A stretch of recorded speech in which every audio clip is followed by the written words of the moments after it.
Welcome everyone to His and Hers. This is our Monday Matters segment where we talk about a miscellany of topics from money matters to music matters to marriage matters and everything in between. Tonight, our special guest from Therapy Thursdays, we have TT Manchi with us. Welcome, TT Manchi. And also, we have Mr. Dion Harper with us today. We are going to have a good show. I'm excited about what we're going to talk about today. Shout out to Out of the Mud Inc. Shout out to Larry Lott, George F. Grundy, and James the Greatest Mayfield. The greatest. Yeah. Welcome, everybody, to His and Hers Monday Matters. Tonight, we have some amazing guests. And we're going to give you guys just a time to introduce yourself. Start with you, Jamatra, then we go over to Dion. Okay, well, he said start with you, Jamatra. I am TT Manchi. I do Therapy Thursdays on Thursday, where you can come get a therapeutic word. Because a lot of us are therapists out here. But and just I'm so glad to have you on. I mean, to be on the show. Yeah, so glad. Good. Thank you. Thank you. No, if you don't know it or not, TT Manchi is the first person who put us on. Sure is. We were on her show first before we got your first show. Was it your first show? No, second it wasn't show. No. Oh, okay. It was on one of them shows. One of them shows. Okay. All right, my name is Dion Harper, owner of King's Vision Photography, 24-year physical therapist assistant here in the city. And I'm just happy to be on the show and just talk about a couple things. All right, that's good. Thank you, Dion. Thank you, TT Manchi. We're going to get started with some icebreaker questions, all right? Kind of break the ice. We were just having fun before the camera started. Let's have some fun with these questions right here, too. Yeah. So for both of y'all, we start with you on this one first, Dion. Yes, sir. Tell us one thing about yourself that people usually wouldn't guess. That I'm actually kind of a nerd, and I'm like super artsy. Like I used to draw and stuff when I was younger, and I like going to museums and all that other kind of stuff. So nice. Love a good museum, too. Oh, yeah. We got a good one here that a lot of people don't go to. Right, the black one down here on the corner? Well, not necessarily that one, but the art museum. Oh, the art museum as well. Yeah. Oh, man. All of that stuff is actually super dope. We did a date night at the one down here in the corner. Cool. That little you never even see it. It's like a hidden gem right there on the corner, and they had little things, activities for you to do. It was really nice. It was. Jamatra. Well, I'm Patti LaBelle, according to Dion. Dion said I look like Patti LaBelle, so I guess the thing that y'all didn't know about me is that I'm Patti. On my own. I can't make no sweet potato pie, I'll tell you that. That's what you thought you was getting out the deal. It's not happening. Key line for me. But yeah, same question? Yeah. Besides me being Patti LaBelle and let me see, something that people don't know about me, or wouldn't guess about, or wouldn't guess. Probably wouldn't guess that I'm a comedian. Hey. No, I'm not no comedian. I'm lying. Lightweight. Watch out, RJ. She coming for the spot. Yeah. People wouldn't guess. I don't know. That's a hard question. Mike said, "Don't ever snap your fingers." Who me? Oh, I snap my fingers. I ain't clock it. I can snap. Clock it. I don't know. Like I don't know. Okay. I think I tell everybody everything about. You have a hidden talent? Do I have a hidden talent? Yeah, I could sing. So maybe that's a thing that they wouldn't have known about you. Everybody know that. I sing everywhere I go. Yeah, you can sing. We can hear it. I can't sing. But you can. Yeah, you can carry it too. You just killed that Patti LaBelle. Give the audience a taste. Maybe later. Waiting on it. That's terrible. It is. Don't be like that. No, you don't be like that. Patti LaBelle is crazy. Okay, so our show is called Monday Matters. What is one thing when you think about when you hear the word Monday? What comes to mind? For me, Monday is the beginning of the week. It used to be that I was like, man, Monday already. But I got fed a different analogy. It said, because it usually is the beginning of the week and you got to go to work. Yeah. It's like, but I was fed one and said you get to go to work. That's good. And I'm actually in a field where people are trying to get back to work. Now, there's some who don't want to go back to work. Right. That's a whole nother conversation. But at the end of the day, there are people who really, really want to go back to work, miss their jobs. I'm trying to help them get better so that they can. So at the end of the day, it's a blessing to actually be able to. So you kind of replace that with that. It makes you look at the beginning of the week a whole lot different. That's good. I like that mindset. That mindset. For me, I think about just being a fresh start. I think about fresh starts when I think about Mondays. I never like the ideal of people dreading Mondays because like that's the beginning of your week. That's the beginning of your work week. So if you dread Monday, you done already defeated yourself. So like I like doing rituals on Monday. So like I do like my Monday morning meditation and stuff like that. So yeah, I think of Mondays as like a fresh start. Yes. Nice. That's good. Y'all woke. Y'all, they woke. We got Tommy Boy said the cat out the bag now. Uh-oh. Gotta sing. Tommy done called me BB. Now BB. I'd have been BB, Patty. Who else you started off with? Tweet. Kelly Price. Uh-oh. Natalie Cole. Uh-oh. I can see Natalie Cole. Baby. Who y'all think Manchi look like right now? Me. Drop it in the chat. Oh, she look like Joshua and Glory. So, all right, TT Manchi, we're going to get into some questions for you. Okay. Tell us a little bit about who TT Manchi is and what drives you. That's an alter ego. Okay. TT Manchi is it's a comic relief for me. It's a comic relief for me because I always tease that I'm every woman is all in me, and I'm multifaceted. So like so some people meet Jamantra, some people meet Manchi, some people meet Lakita, and the world is meeting TT Manchi. Okay. You know, and that is just it was part of my healing. Actually, it was part of my healing from my divorce. I came up with that. I didn't like the fact that people like always try to put you in a box. I heard a lot of, you guys were the last hope, for, marriages, and like we weren't human and like we didn't go through things. That's right. I'm like, yeah, let me bust out this box and show them that I'm different people, and yeah, and I'm evolving and changing, and that's what I show with TT Manchi. That's good. That's good. I love that. That's good. That's dope. That was really the next question too, was because you seem like someone who carried confidence well. What helped you develop that confidence? Seem like that's pretty right. I seem like because I have to make myself do it sometimes. I don't. Good. I know people say like, "Oh, you just look like everything is okay. Like you're carrying this divorce thing. Like, man, it's the facade most of the time. Most of the time, I be messed up behind the scenes." And so I show up with a smile and stuff because I know people are watching. That's good. And I just want to remind people that even though you're going through something, so that's why I'm open to talk about everything I've been through. But then I want to show you that you still smile through your pain. You can still live through your pain, but the pain is there. That's good. It's there. Absolutely.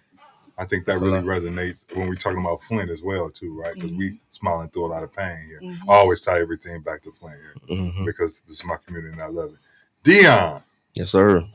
What made you fall in love with photography? And tell us a little bit about your photography business.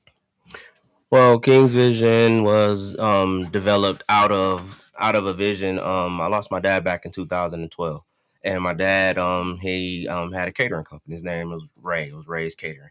And I remember him starting it, and he started it late. And he started it late, and I remember me sitting here talking to him, and he said, man, he was like, I wanted to do this a long time ago, but I let people talk me out of it.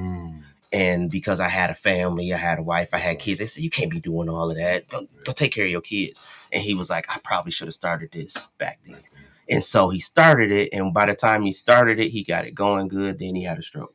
and then he had to sell it all and give it all away.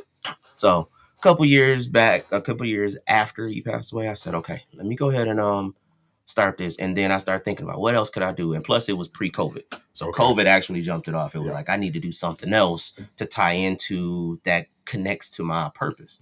And I said, and I was always the guy in high school with the 8 little cameras or whatever, going on college trips, taking pictures. And even in my family, people call me, you get that picture from the family event. So I said, that's it. I can do that. And so I called my OG, Mr. Jimmy Wells, and he said, yeah, I'll teach you. So went over his crib. We sat down, we chopped it up. He showed me the mix, and I decided to get it going. Plus, the other part of it was the fact that people don't really have pictures anymore. You remember the Wall of Shame at Granny House and all that stuff? And people just, it got to the point where everything was, I got the picture on my phone. That's different when you go over your granny house and you see them pictures on that wall. You know what I mean? Albums under the coffee right. And then family come over and you go through them. And that was part of my motivation too, was to create that for people. So that's really part of what started it. And then that was like 2019, 2020. And here I am now. That's dope. And you, Dion, took one of my favorite pictures. The Father's Day tournament with me and my boys down there. I got that hanging up in my office. Huge. So yeah. Definitely. I blew that up for you. You blew it up for me. You sure did. You sure did. And so that's what lead me to this next question, because you capture moments that a lot of people miss. What has photography taught you about life? Well, it was one of those things that I had it before, but what I had, I knew that I could use it with photography, if that makes sense. So it's that vision to see that moment before it's coming and know the moments that really matter. Because a lot of people look past that stuff. You know what I mean? Like a family event or a family dinner. They'll say, okay, family dinner's coming. You right around the corner. You won't even go show up. That's right. But that person passed within the next week. Oh my God, that was my favorite. So it's recording those moments to make those moments last forever. So that's really what I'm into it for. It ain't the glory shot. It ain't the trying to get clout. It's more so creating those moments for families and everything. So that's part of my purpose as to why I do it. I love that. Okay, let's get into some of the stuff that the audience has been saying. All right. The cat going wild. Tommy Boy Baby. Oh, those are the names for Manchi. Baby, Sweetie. TT and me. He says, I love this husband and wife show. Proud of you guys. Thank you. Mike said Monday sucks. Why does Monday suck, Mike? Yeah, we're gonna dig into that a little bit. Yeah, tell us why your Monday sucks. That's Nisha says, divorce is hard and it's a process. It's a grieving process. And Deanna, I might have to talk to you. Laugh out loud. Oh, that's my 2027 bride. So she probably got some stuff up her sleeve. Oh yeah, we're gonna have you on this show real soon. Absolutely. And Tanessa says, dope. Okay. Manchi got a question for you. Okay. How do you balance being a woman pursuing goals, relationships, and still taking care of yourself? I don't. I'm learning now. I'm learning. It was hard. It was hard. Leaving a 25-year marriage, a relationship, and becoming an empty nester, and going through menopause, and still trying to look in the mirror and tell myself, yeah, you're still pretty. Yeah, no, I didn't feel that way. So I didn't feel that way. I wasn't happy. But then I'm trying to date because I'm trying to still feel normal. Mm-hmm. Yeah, that's crazy. Because it's a lot of boo boo and urine in the dating. It's weird out here. The world is weird. I haven't been out there in a long time, and I'm out there now, and it's a bunch of weirdos out there, and but I tried. I'm trying. I'm trying, and I just nobody's my. So the main thing I'm trying to focus more on is me. That's right now. Cool. I'm trying to focus more. I'm not even trying to date anybody right now. Honestly, I don't even feel like there's a man capable of loving me the way I need to be loved right now. Right now. Yeah. in this moment, because I don't even love myself enough. You know what I'm saying? Okay, you still So yeah, learning I'm yourself. still This is a learning. learning. Yeah, you're learning. Yeah. And there's a all grieving over. period as well. Yeah, right? I'm grieving big time. Yeah. Yeah. So and I didn't even realize that at first, but I am. Yeah. Mm-hmm. All right, I'm gonna give to you with that same question too, Dion, because I want you to dig in a little bit to what Jamandra said, but we gonna hit this first. Mike said, "Congratulations on the show, family. Keep it going." Thanks, Mike. We're gonna have you up here as well soon. He's just looking at himself since Seneca. He must be talking about you. Man, get out of here, bro. You just like looking at yourself. That's where the picture started. It was the first selfie guy. I like being behind the camera, man. With the Polaroid. Yep. So, but yeah, Jamandra was kind of talking about her relationship. You shared some things with me prior to us meeting about your relationship as well. Can you speak a little bit on what Jamandra was talking about as well, from a male perspective? Well, from a male perspective, I am separated currently, and process is processing, and so that being that not necessarily empty nester because my children are still at the house. It's one of those things where so much of your identity is tied up into that, and of course you didn't say your vows or get married to be here.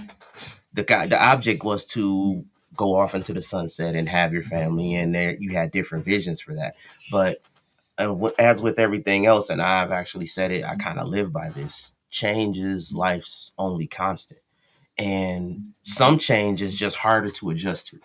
And in adjusting to that change, it's a cycle, and it's a lot different. It looks different when it comes. It's the same, but it looks different to a woman and to a man, because I'm actually going through that same process myself, where it's just like, whoa, how did I get here? And then you start to look at the things, and then other people's decisions you have to make do for. And that's the part that's really, really hard, because that's not what you wanted. That's right. That's not what you signed up for, and that's not where you want to be, but you're here. So it's kind of like you're in the valley, Psalms 23-ish. You know what I mean? You're literally just sitting there like, whoa, what just happened? And so it's one of those things where it's like, you get a good circle, you have good people around you, you keep moving, and it's hard to work that inside out part of you, because that part is the part that's hurting the most. And so you have your moments, and it's just one of those things you have to kind of carry through. But knowing that you're going to be okay on the other end is actually where you hold your hope at. And that's just one of those things that I'm kind of working through. That's good. Thank you for sharing that. So you quoted scripture. So it's safe to say that you are a believer. What is the biggest lesson that, as a Christian, people don't really talk about divorce in Christian spaces a lot. That's like faux pas. Like, you stay together, God put y'all together, y'all stay together. What is the biggest lesson? This is for both of y'all, that you think you learned like in this season so far? Because you're still learning. So far. I learned in this season to be honest with myself. Okay. To be more honest with myself and what I was going through. I wish I could have been more honest with my ex-husband about what I was actually requiring of him. But I wasn't. I didn't even know. So I didn't have enough emotional intelligence to communicate what I was trying to communicate. And so I'm here. But just but I can honestly sit here and say, God has never left me. Not one. Even with the tears and everything, That's good, because that answered the second question. Because the second question was, did your relationship with God change during that time? No, not at all. And The toughest part, I gotta say, the toughest part is dealing with the change in the emotion of it all. Wait, hold on. Okay. Give me the question again.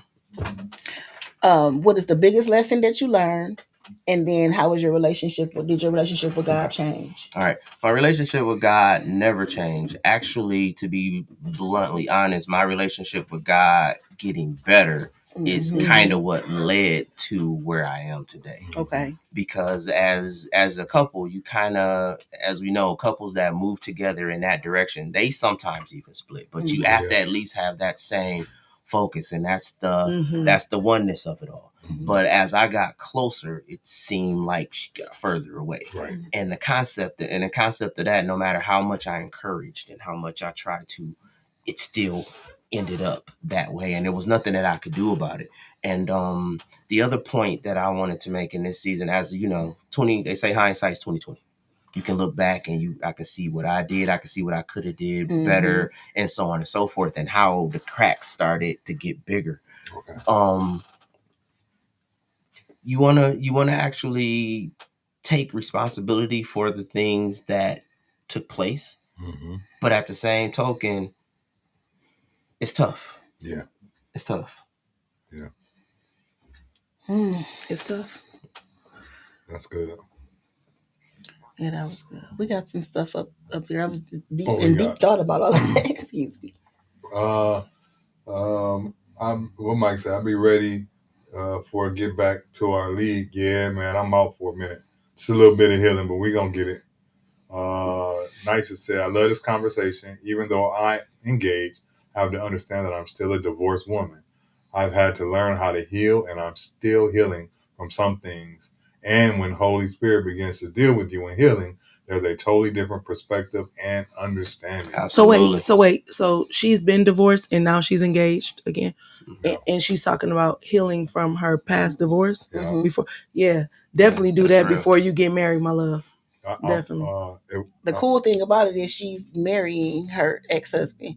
Oh. Yeah. So, I mean, that's healing on both sides. Yes, it is. I can't wait to have them on the show as well. Yeah, definitely. Right. Terrell said they'll be on in April. So I'm holding you to that, Terrell. April. Congratulations. And Mike Howard, and he can speak to this situation too, because they've been through some things as well. Separation sometimes is the key to salvation, for real, for real. It's a good perspective. Yeah, congratulations. Yeah. I don't foresee that in my future, though. I didn't see it in mine either. Yeah. No, I'm saying I don't foresee remarrying. You don't? To him? No. Just period. No, yeah, I was talking to him. Oh, okay, yeah. Just period. I'm a wife. Mm-hmm. I am a wife. I would love to be married and be a wife again. But I don't. Yeah. Not right now. No. Like you said, definitely not right now. Yeah. And maybe I'm just looking in the wrong pool.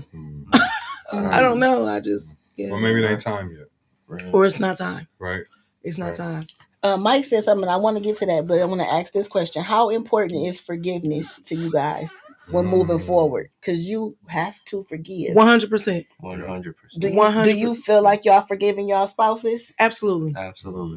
Yeah. Well, have you forgiven yourselves? Absolutely. I'm learning. Okay. I'm learning. I think that's huge too. But I did have to put the mirror up in my face and look at the things that I did, because at first I was speaking on everything he did wrong. Mm-hmm. But now I'm starting to look at, okay, you know what? You played a part in this too, man. Mm-hmm. Right. You know, so. Right. Yeah, so first it was from a hurt space, and now it's from a learned space. Mm-hmm. Where definitely. That's good. Mm-hmm. We were on the brink. And it was that, I always say that, we were on the brink. We were never on the brink. That's in his mind. You weren't going nowhere. Nowhere.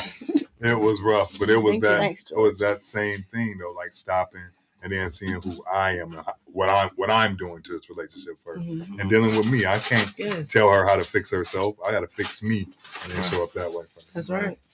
And then when you find out when you fix yourself, that we got some more on it. Everything else falls in place. When you fix you don't even look at the problems the same way anymore. Right. And then your spouse starts to look at you differently too. Like, okay. Yeah. Right. Mm-hmm. All right. So Mike been weighing in. He said, my relationship with God did change and began to seek out spiritual guidance and religious persecution, if that makes sense. It does. Okay. Mm-hmm. Divorce can be enlightening if you're ready to be accountable for your actions and be forgiving of your partner's actions. That's right. True. That's true. Separation sometimes. Oh, that's where you. It's going the opposite way. Yeah. That's good. So we're gonna lighten it up a little bit, though. Play a little lightning round. Green flag, red flag. Okay. All right. All right, so tell me if this is a red flag or this is a green flag. Okay. Your partner want access to your phone and social media passwords. Green flag. Green flag? If my partner wants it, red flag. Red flag? Red flag. Red flag. All right, now everybody explain their answers. You go. Okay. I say green because when I'm in a relationship, it's me and that person. I don't have nothing to hide. I don't even see anybody else when I'm in a relationship. It's just me and you. I don't care about anybody else. I don't even, you can inbox, text, call, whatever. You are non-existent to me. You're irrelevant. So yeah, have my social media passwords, whatever. You're not gonna find anything because all I see is you right now. That's good. Yeah. So I don't care. Red flag. Red flag. At this stage in life, I'm 47, so I'm on this side of 45. At this tender stage in life, it's a red flag to me because what does that say about? Because you got all kind of other stuff going on. You got multiple different kinds of relationships, family members, and everything else, and people can misconstrue things. So if you're somebody that is asking for that and you need that, that says something to me that I don't necessarily want to be involved in the first place. I can understand that. So just as simple as that. Nothing else tied to it. It's just like, whoa, wait, for real? For what? Yeah. Okay. All right. I'm good. Yeah. You know what I mean? Not that I have anything to hide. It has nothing to do with that. It just has everything to do with why is that a necessity for you? So it's a pump your brake kind of. It's like, whoa, like, hold on. So it's one of those things because I done told people, I'd say, if God gives me what I want, and I'm like, give me 90, Lord. You know, if you get to pick, what age would you pick? I'm like, 90's a nice 43 more summers. I don't want no more drama for the next 3 years of my life. Right. You know what I mean? I want to enjoy each and every one of them, and that kind of stuff leads to other stuff, and I don't want that. I wouldn't ask for it though. Yeah, that's good. You said red flag. Oh yeah, I did say red flag, and for most of the reason that Dion said, like I don't mind giving my things. Like our stuff is open. Ain't no code that he don't know. It ain't flipping my phone over. None of that stuff. But if you were to ask, I'm thinking two things. What you got going on? Like why you what you trying to hide? Where you need to see my phone, and then what's up with this insecurity? This is something that I might not want to. You got some stuff going on. You insecure, because why you need my passcodes and all of that stuff. I'm not going to be doing that because now I got to answer to this. Who is this and what's this? I'm gonna say green flag for me, and just because it says your partner, so that means you guys are already in a relationship. And then I don't know. So what I think you can want it from is really how I feel, right? You can want it to secretly tell everybody that you're having a surprise birthday party for me through social media, right? So you know what I mean? Our mind trains us sometimes to think that people are being insecure in that way. Mm-hmm. But you got to go through the action to get to the result, right? Sure. Yeah, George. You got somebody that said red and then trust is key.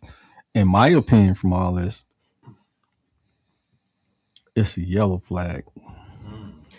Because I would love to be in a situation to where I could trust a woman, but I've been in situations where I've given that trust and the woman took advantage of that trust because I was a goofball.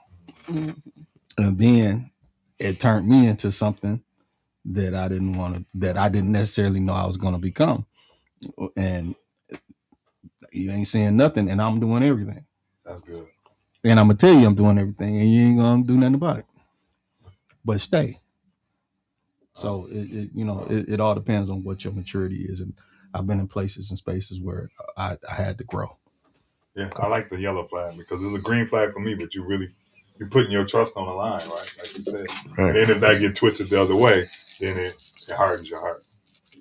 True. All right, green flag, red flag. Someone says, who we got right here? Michael said, red, trust is the key. My past showed me that if you don't trust me, I'm good on that. Mm-hmm. Dion, I agree with you. Yeah, I can definitely agree with that as well. But then you also think about, why don't you trust me? Because you've been hurt. Something that's probably happened. So am I willing to work with you through your healing process too? Right. Like, okay, if I like you, I love you. However we are in this relationship, if this makes you feel better because Joe Blow did you so dirty, if this makes you feel better, then okay. I'll capitulate. I capitulate. Mm-hmm. But then I'm also not gonna be making up for this person's the wrong. Our whole relationship, I gotta prove to you I'm not Susie. I think the answers are based on experience. Then. Yeah. Because Absolutely. see, my experience with my ex-husband, we didn't have to worry about that. Like that was like one of the things we did not worry about at all. Like infidelity and stuff. No, not at all. Mike so maybe it's experience. Mike said he don't even ask how much a person make a week, but you don't want none of that business. Keep it to yourself. Right. Until it's viable. Until it's viable. Mm-hmm. Speaking of viable, what if within the first week of dating somebody say, "I love you"? Is that a green flag or a red flag? I don't know. I'm a Scorpio, so they might tell me that. They tell you that within an hour, huh? No. Green flag, no. Wow. He been bit. Big business. Oh, it depends on the person. I'm going red. All the way red, huh? All the way red. Yeah. No yellow, straight red. I got a bunch of, I'm the oldest of like 42 grandkids from 11. So I got a bunch of little cousins and little nephews. So we used to have family gatherings and they'd be like asking us stuff. Mm-hmm. And I said, man, listen. I said, any little girl that approach you and she talk about she love you the first week y'all talking, run, bro. Yeah. Go this way. And he's like, well, why, that means she like, no, man, there's something wrong there. There's a connection that she's trying to make with you, and she don't even know why she's making it. Right. She don't know you from Adam. She don't know you from Adam East. You know what I mean? And this is what she's telling you. That's gonna be a problem. Right. Let me see. So example. You don't believe in love at first sight? I believe in love at first sight, but even at love at first sight, they don't tell you the first week. I love you.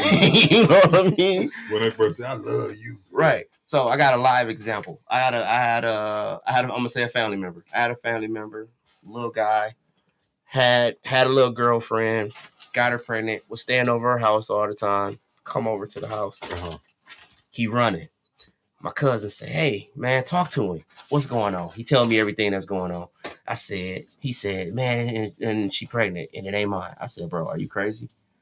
I said, wait, so her mom, first of all, it's crazy that the fact that her mom let her mom let all that happen. Like boyfriend over to the house.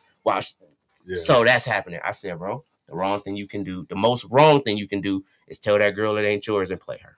They gonna make your life crazy. Mm-hmm. Yeah. That's exactly what he did. And that's exactly what happened. Wow. And she was one of those that told him that she loved him the first week she met him. And he believed it, but it was really something else. And it's something else, that undertow. How can I hook you? Yeah, that undertow. And I said, you got to be careful with that. That's good. You got an answer to that? Oh, what we got here? Tell Cuzzo what up all in that background like Diddy. Mike, you all one tonight, baby. Can't stop, won't stop. Take that. Ain't nobody taking nothing from Diddy. Baby all on discount. Nah. You got that $1 dope baby oil. Mm-mm. Yes, Mrs. Buford, the pain from a person past may compromise our future. That's very true. And sometimes people try to throw that on you to get it off them. Yep. Mm-hmm. That's one of the biggest things that made me mad is make me responsible for somebody else's stuff. Mm-hmm. If I did it, I'm going to own it. Put me on the stake. But if I didn't do it, That's good. Responsible for somebody else's stuff. This other question kind of flipped the script a little bit. Your partner supports your goals even when it inconveniences them. Green flag or red flag? Red flag. Red flag? Mm-hmm. Okay. We'll come back to why you think so. What she said? Green. I'm gonna say red. You gonna say red as well? I'm gonna say red. Okay. I'm gonna say yellow. You saying yellow? George, yeah. Okay. Yellow. That was a good idea. He said, "Look, midway point. A little lukewarm over there now. Look, green. I'm gonna go green, and I'll explain why. I stopped listening because they told me I was Diddying over here. So what was the question? Your partner supports you even when it conveniences them. Inconveniences them. I'll do yellow. Do yellow? Okay. So in the past, I would have said green. Because in my relationship, that was one of the things my ex-husband did. Whatever I asked, he tried to accommodate everything. But I feel like that also made his life miserable as well. I understand that too. And so I need a man to be, don't support me to the point where it inconveniences you. I need you to be your own person as well. You know what I'm saying? Let me be my own person. You be your own person. Because I don't want us to be in a relationship and then we lose our identity. And that happened. Yeah. You know what I'm saying? It was like the relationship was me. That was my relationship. Yeah. I was like the manager, the boss, everybody moved. I mean, I managed it well for years, but yeah, he didn't. I feel like he's finally having a voice. Like looking at him now, I'm proud of him. Yeah, honestly, I am because he's finally able to be himself. Well, he found himself, huh? Yes, yes. Wow, that's good. Dion? Well, to piggyback off of what she just said, basically that she just said it female version. We can just flip it around. But at the same time, you got to look at the reason as to if a person is willing to do that. And if they're willing to do that, what is on the inside of them that's not being fulfilled? Yes. So at the end of the day, part of your purpose ain't being served. So if you're not walking in your purpose because you're too busy trying to fulfill mine, eventually all it's going to take is a couple cracks and fissures. And all of a sudden now you're going to be looking at me as the reason as to why I am not complete because I was there. And it's eventually going to come up. If you get into an argument, it's going to be like, well, for you, and then that becomes a problem. And then you're like, well, but I asked you and you did it gratefully, but it always comes out on the other end in the form of regret. So that's something that you always want to be cautious of. And you want that person to be their own person at the same time so that y'all can kind of coexist or whatever. So I wouldn't want somebody that's always inconveniencing themselves to fulfill mine or whatever. Right. But you do want some support. I just don't want all of it to where you're not doing anything for yourself. That's good. You said those cracks and then that volcano explode before you know. Yep. And now it's all on you and it's like, whoa. Right.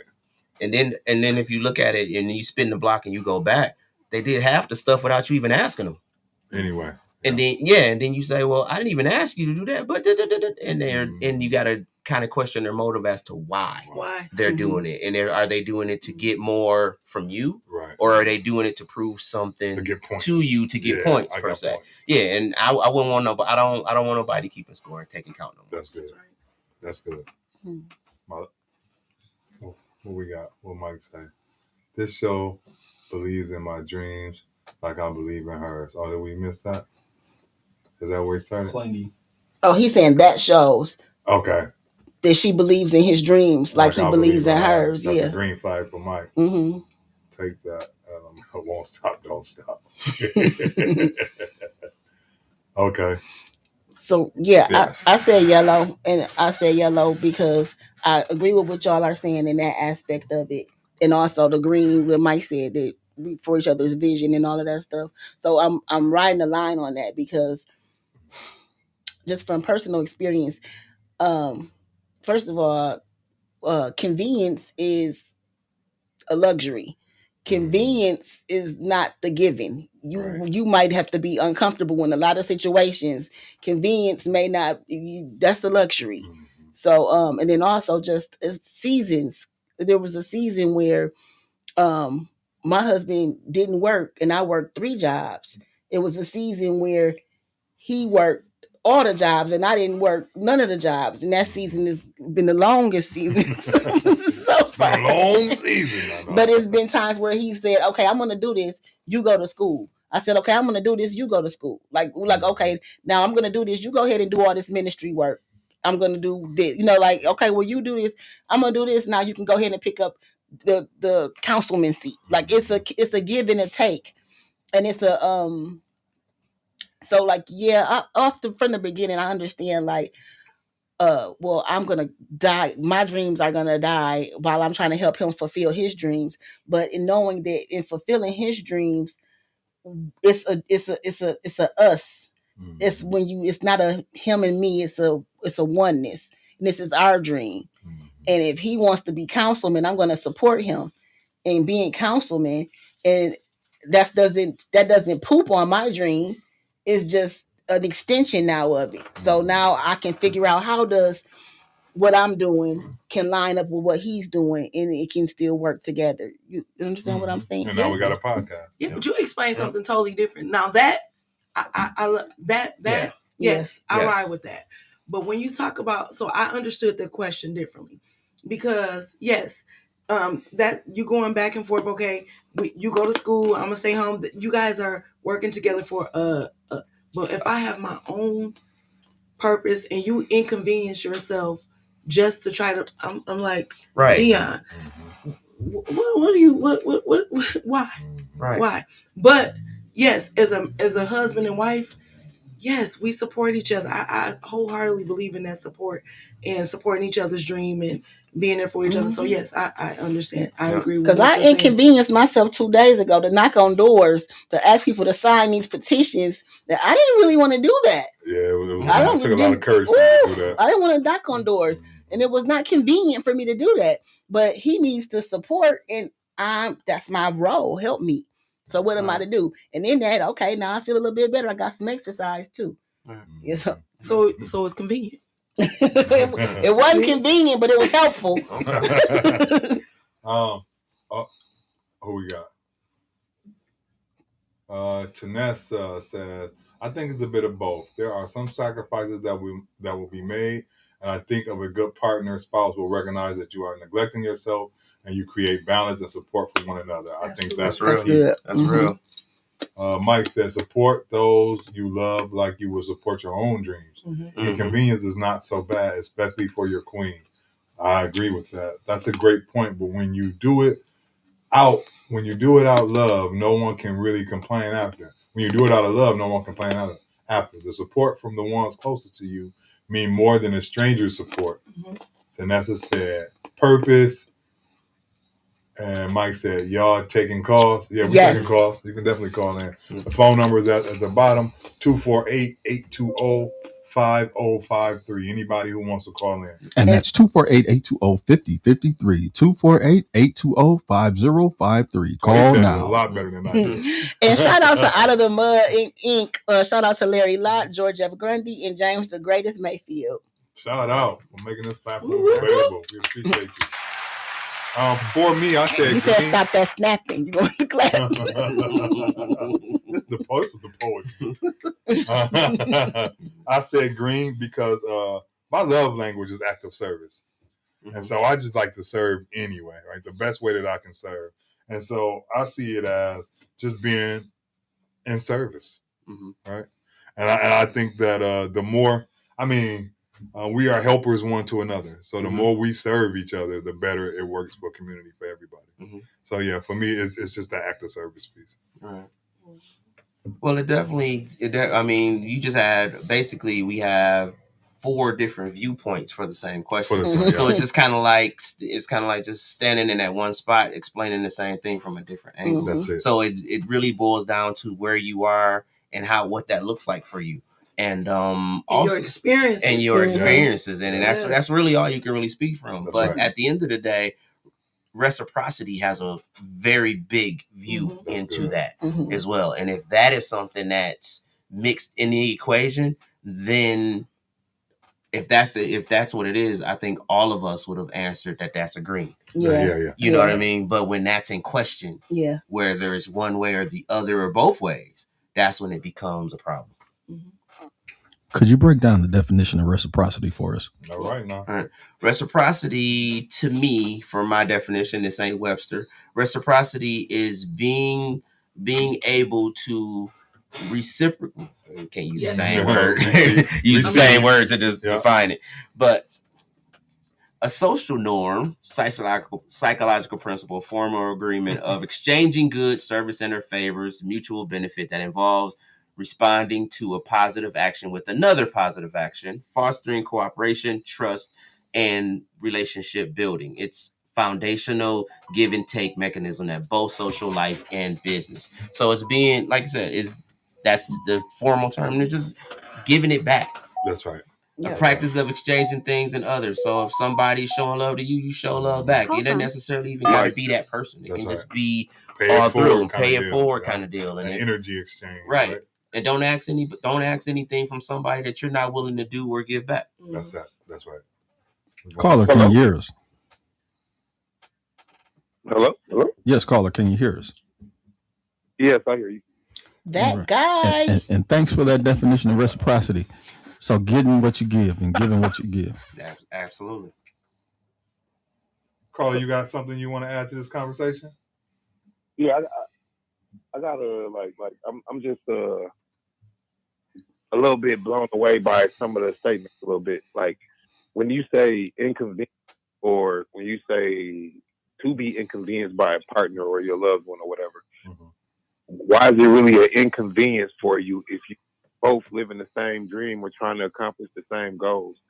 If it's not something that's going to hurt you or harm you or make you feel unappreciated, why is it such an inconvenience?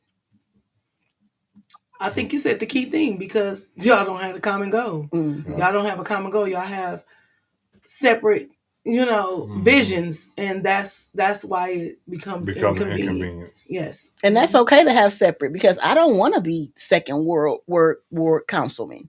Right. I don't want to do that. No, I get that, but like when you become one, as I'm listening to your show, and you were saying, as Mr. Buford was saying about the become oneness. So when you become one, your goals are my goals, and my goals should be your goals from now on. So any convenience should be gone from there on, because we all working to try to make each other happy, regardless. Like she was saying, she don't want to be in the office or whatever, but he do.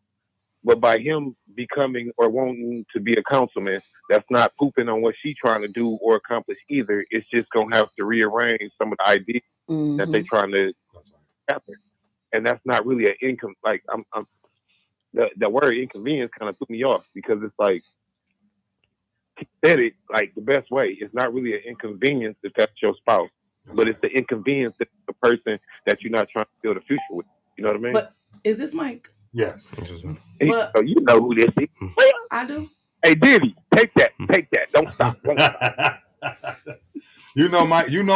I don't know. Mike, do you know Jumanji?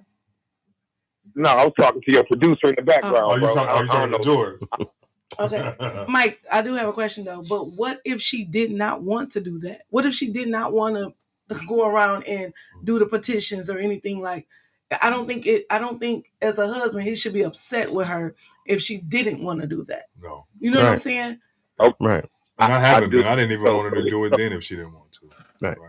So I'm gonna hit you with something. So I was married and I'm divorced, and I'm still trying to figure life out with my partner or whatever.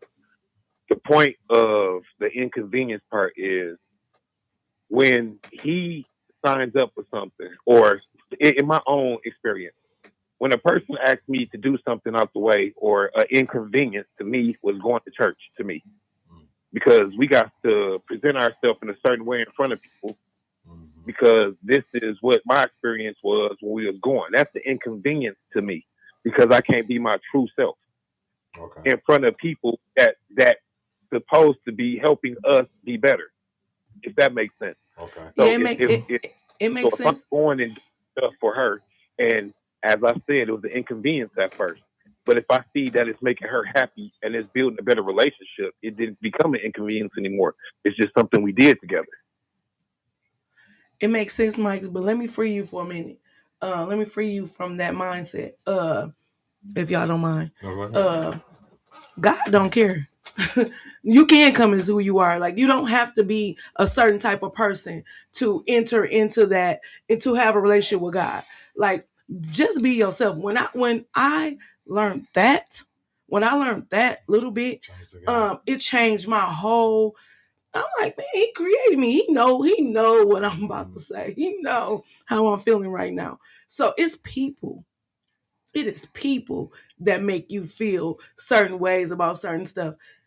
Listen, honey, you can be yourself. You can be yourself and still with your partner and do that with your partner and go, and you don't have to feel any way about it. None. You don't have to. For real.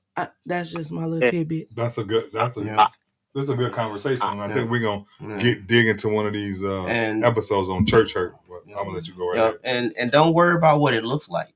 Yeah. Don't worry about what it looks like to anybody else. At the end of the day, you're doing it for a reason. So if you're doing it for the purpose of being reciprocal and kind of trying to be there for that person, go for yourself. Mm-hmm. Yes. Don't go for nobody else. Don't go. Well, for I think her. the point he was making was because he did the inconvenience, right? Twisted to be helpful for his relationship. Right. Maybe I used the wrong word. It's not what it looked like. It's a feeling, sir, ma'am. It's a feeling when you enter a building and you're not welcomed. Oh, absolutely. Yeah, absolutely. I get that. Yeah, I definitely get that.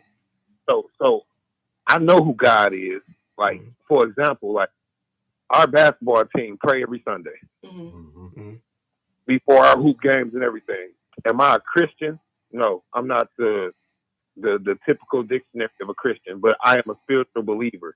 So when people talk about different you have to believe in your heart what it is, first and foremost. I get that. But when you walk into a building and people judge you for what you used to be or what you look like, God, to me, in my eyes, is not helping me at that time because I'm getting judged by who's supposed to be the church, the people. Mm-hmm. No, so when you come in and you doing everything that you're supposed to do in a way, or however you want to look at it, and then you still getting persecuted in people's minds because you're not the typical person or whatever. Mm-hmm. You know what I mean? Like when you come into it asking them for their blessings to get married or whatever, and these same people tell you what you are instead of trying to help you get to where you need to go, that's a problem and an inconvenience. But if you're willing to go through that for the person you love, it's really not an inconvenience. It's a lesson that you learned about people. But I appreciate y'all letting me get that off. Yeah, I appreciate it. I appreciate you calling in and getting it off. 3233 Time Street, Father, Son, Holy Spirit Ministries. We will not judge you. You are welcome. You are more than welcome. Look at Miss Buford. Hey, Dion. Yes, sir. Get your hand off your skin, man. Smile a little bit, bro. What? It's all good. This chair is crazy. Hey, man, I love y'all, man. Thank you for calling in, Mike. Love you, too. Yep. That was good. All right, we just got a few minutes left. You got any closing questions you want to get to, Mrs. Buford? Y'all want to talk about something for the next 4 or 5 minutes? That was pretty good. Did we get all the comments and everything taken care of? Yes. You ain't have another green red flag? We got some. I got a couple more. Here we go. Where did I leave off at? You read one I haven't read, my love. Your partner refuses to apologize during disagreements. That's automatic. That ain't no good one. We all read. Red. Yeah. That's red. Red. That's huge. That's fire. That is huge. Red. That's fireplace. Yeah. Fireplace, fire. Yeah. Oh, this is one that maybe your partner talks badly about every ex they have ever had. Red. Super red. Yeah. First of all, when did they start talking that bad about them? Because if they talking that bad before y'all got together, they should have never been your partner. That's right. And you just the next one. You make a string of bad decisions. Right. That part. This is like a bunch of red flags. Your partner constantly checks your location or wants to know where you are at all times. That just mean he love me. No. First of all, let's dig here. If you with somebody that got the time to always check your location, what are you doing? What's going on? What's going on? Right. I got one green or red flag. This is our relationship. If your partner is still integrated with their ex. That's a green flag for me. Okay. Because see, and people don't like when I say this, even with dating, but my exes is my family. Yeah, that's my definitely. Family. And like I have kids with these guys, you know, so I haven't had too many relationships So they're my kids' fathers. That's right. That's my family. That's it. And it's no disrespect because when I'm done, I'm done. That's it. I'm done. That's it. And I've done everything that I can to keep the relationship together. So when I'm done, I'm done. And you're just family. That's so right. Yeah. I like that. Yeah. You got one. Oh, so a question to that: if you didn't have children with them, would you feel the same? I don't know because I can only speak on my experience. So, question to all y'all: do you think the children are the exception to that rule? The children are the having children is an exception to that rule. It should be an automatic. It should be an automatic. Because if you get with somebody that doesn't understand that flat out and they instantly come in, that tells you what they're used to. It tells you how they think and everything else, because you have to have a line of communication with that person, and you want that line of communication to be positive. That's right. So it got to be healthy when you it's got to be healthy. So the children are the rule to having a relationship, a continued relationship with your ex. That's the only reason why you should have a continued relationship. If they don't have any and they've known, I've known this person for 30 years. It'll be a red flag to me if you don't like your baby mom, your child's mom. That's the red flag. I'm taking out an ex-girlfriend and not a baby mom. The relationship is just somebody you know 30 years, and she or he just pick up the phone and call like, "Hey, what's going on?" And it's no problem. But y'all used to be in a full-fledged everything. Yeah, what's keeping y'all together? Is it just a friendship? And then I don't know. Yeah, that would be something that would have to be researched and talked about. You would have to get to the bottom of that, and that comes with discernment. Yeah, and that comes with knowing who you are, because at the end of the day, you kind of know, and that would have to come with a conversation and some confessions. Because like I have a lot of guy friends, but if you got a girlfriend, I'm not going to cause those problems. Yeah, right. I don't even want your girlfriend to even think that we have something going on. Okay. Like I wouldn't even. Yeah, I don't play. I don't play in your fields. I don't like those things. And there's definitely ways that the social norms that we know to do as grown people when it comes to that, but everybody don't know and everybody don't respect them. So at the end of the day, no matter how kosher you can keep it, no matter how non-relevant that relationship is to you, it's going to always seem like it is to the wrong person. That's good. Yeah, I think it's relative and situational too. Like I don't mind if you got a friend that you dated 30 years ago. Not so much that we are consistent friends and we talk every Wednesday. Right. No, but if you just happen to see Sally Sue at the grocery store, hey, I used to go with her. I ain't tripping. Hey, Sally. But but not like, I gotta make sure. It's Sally calling me every Monday. No, we ain't doing none of that. At night before you go to bed and all that. Sally. My baby. Right. That girl. What we got on here? Mike said, this is super dope for real, for real. He said, I sound white. I gotta switch that up next call.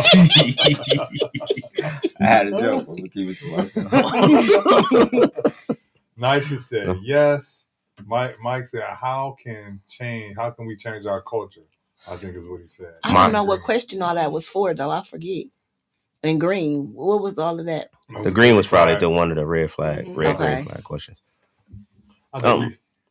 Go ahead, Dion. No, culture change comes with mindset changes. Definitely. And the mindset changes comes with understanding. Because most people don't even really talk to listen to understand. They talk to hear themselves talk or to get what they need off. You know what I mean? So if you have a misconception and you're supposed to be able to have a conversation to hash it out and get an understanding. But if you only having a conversation just to talk, and then after the conversation we have no understanding of it and everybody spoke clearly, something's wrong. Something's wrong. Somebody's not listening in some way or the other. And again, at this tender age of my life, wasteful conversations and all that extra stuff done. I don't want to have it. If I can't have a conversation with you and we can talk and get an understanding, I'm good. What we doing? You can go talk to that wall. I ain't got nothing else to say. Well, why you so quiet? For what? Right. I'll be like, you can have that, my love. Right. Out of all you're getting, you can understand it. George. So going off of that, the conversation part, if So getting a full understanding is that the cutoff, or if you don't get the answer you're looking for, or you're not understanding what the person is saying, and they saying they want to quit the conversation, are they being immature, or are you being immature? If they in the conversation, If they what now? So we having a conversation. So I'm trying to understand why this happened, because it's not making sense. Can we get this to add up? I don't want to talk about it.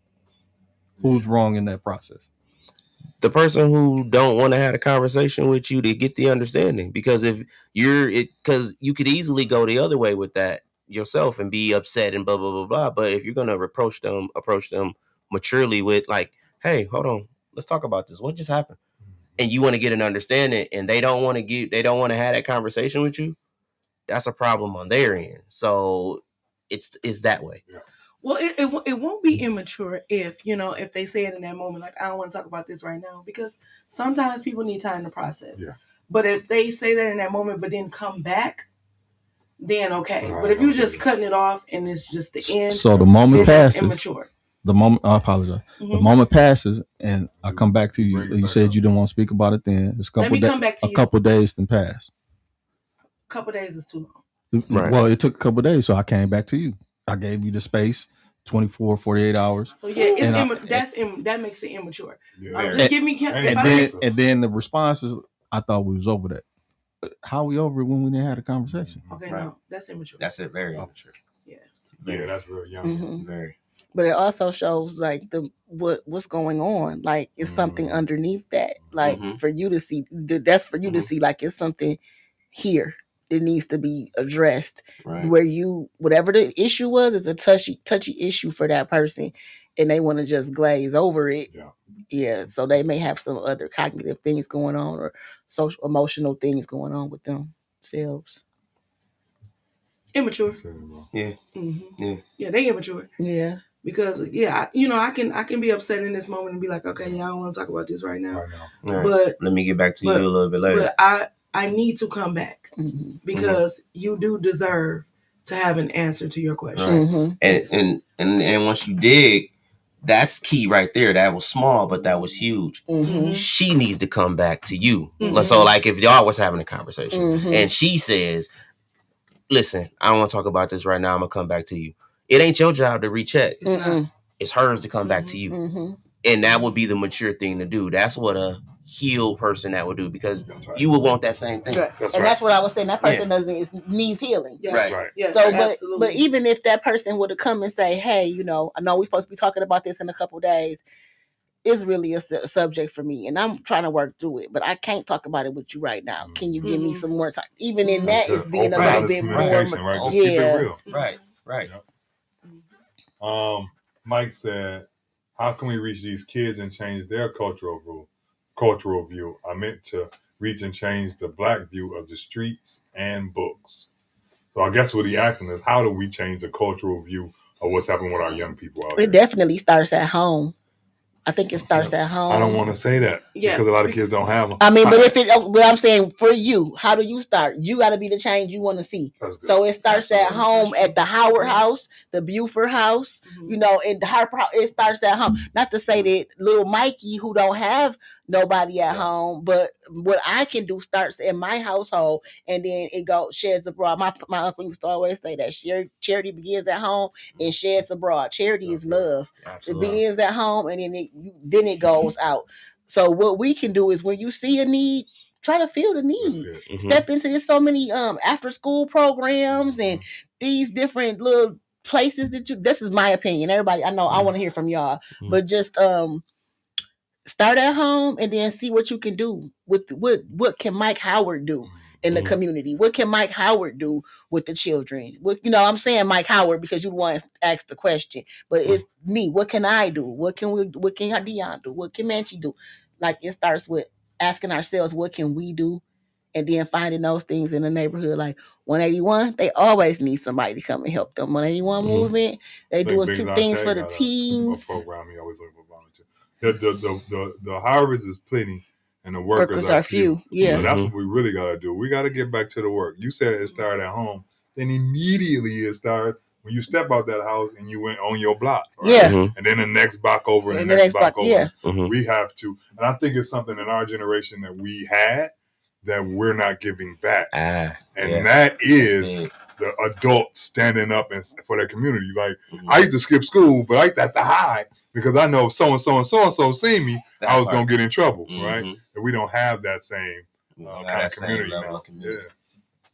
I think that comes from fear too. I want to hear from y'all, but just an example. I used to talk to the little neighborhood kids in the terrace and be like, "This, that, don't y'all do that? Don't y'all be cussing and this and that." Right. And I remember the time when it changed for me. It was when one of them little kids tried to cuss me out, and I was like, "Go get your mama, go get your mama." But it was like, okay. Then I was like, I ain't even finna say nothing. I would still say something, but it wasn't so quick to say something. I was like, I ain't even finna say nothing to these kids. Or I just wait and use that discernment. Lord, should I say something to these kids? Is these the ones? Anyway. We'll let y'all finish. Yeah, we want y'all. Yeah, I feel like our generation dropped the ball.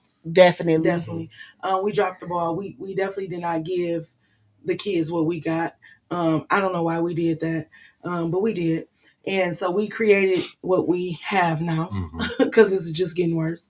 But also, the homes, it's not happening at home because, our generation is dropping the ball. And the parents are getting younger and everything like that. But also, for me, that fear, like you said, people are afraid. I'm not afraid of kids because I was one of those kids, and I don't take it personally. So, like, if I go into a group and these kids and they like, cussing me out, and I'm like, I don't take it personally. I just laugh sometimes. Sometimes I laugh. No, baby, you done. Now, come here. Come here. You done. And so they might think I'm crazy or something, or something like that. But I don't take it personally because I know it's deeper than what the surface level and what they're expressing. Yeah, than what they're saying. So I'll be like, they ain't really mad at me. They mad at this situation. So I just need to help them de-escalate this. And so that's the part I play. I love the what the children, the problem kids, the bad kids. Like, I love them because to me they're just misunderstood, and I was misunderstood. Yeah, you was a bad kid. Yeah. So I was misunderstood a lot, and then, but as I went through my healing, I realized that I was just angry and hurt and I was grieving. Yeah. I can say firsthand because I've seen it for years. What you do with young people is absolutely amazing. You really meet them where they're at, and they believe in you and they trust and they follow you. Yeah. Definitely. So, well, I definitely believe in the example, and every one of you shared a big piece of that's something that could be expounded on and have its own show. So the community, how we were raised and how we came up, a lot of that stuff, program wise, is gone. A lot of stuff that built community. We're talking about the summer day camps. We're talking about summer school. We're talking about all of the schools. We're talking about the drives. We're talking about the mayor drives. I remember helping Mayor Sharp post signs and knocking on doors. It's that kind of stuff. We got to actually get the kids to see other stuff. I remember going on meaningful field trips, not just Cedar Point. You know what I mean? Stuff that actually, so to change the culture, we actually have to change ourselves, and which in the examples that we show them. And if we can't show them everything, which we can't, our parents and grandparents had enough sense to actually put us around somebody who could. So part of the problem between our generation and part of the one above us, our parents, the trust between us stopped. And when that stopped, the community became divided. How can you live next door down the street from somebody for 10 years and not know their name? It's just because you started to lose that distrust. I remember getting whoopings from my next door neighbor because she got that phone call and my mama was at work, and I got that one at school with the paddle. I got the one from next door, when your mama came home. My mama came home, and when my daddy came home from work. So it became not even worth it. So we lost that, and these kids know it. They don't even know who their first cousin's names is. That part, and that was the other part. And you're afraid to say something to them. So bringing that back together, bringing them together, giving them those experiences, and showing them those examples through our own behavior as well. Because, like she said, it has to start with us. Willie was my boss at Youth Quest. I'm gonna tell you, I loved working for Youth Quest for that reason right there. And then we had a program called Summer on the Road, where we just we had intentional field trips every day, and then at the end of the year we take them out the state, and like it was just a beautiful thing, and we expose them to things that they don't normally see. That's right. Absolutely. Yes. And everybody that worked for Youth Quest, actually loved kids. Yeah. And loved what they were doing. Yeah. Okay. Cool. For sure. Yeah. For sure. Well, this has been a great conversation. Yes. Thank you, TT Manchi. Thank you, D Harp. Thank you for having me. Absolutely. Thank you for having me. Yeah. Thank you, Michael. We're going to see what you got to say. I meant to reach and change the black view of the streets and books. It's immature to run from a conversation and then wait until you're ready is not cool, because now I don't want to talk either. So we both immature in that sense, right? Then he said, look at Dion spitting them gems. Yeah, Dion had it going. I got that, but low key, Will said, what about those that don't have kids? Yeah, we kind of went over that too. Like Will said. Oh, but like Will, I said low key.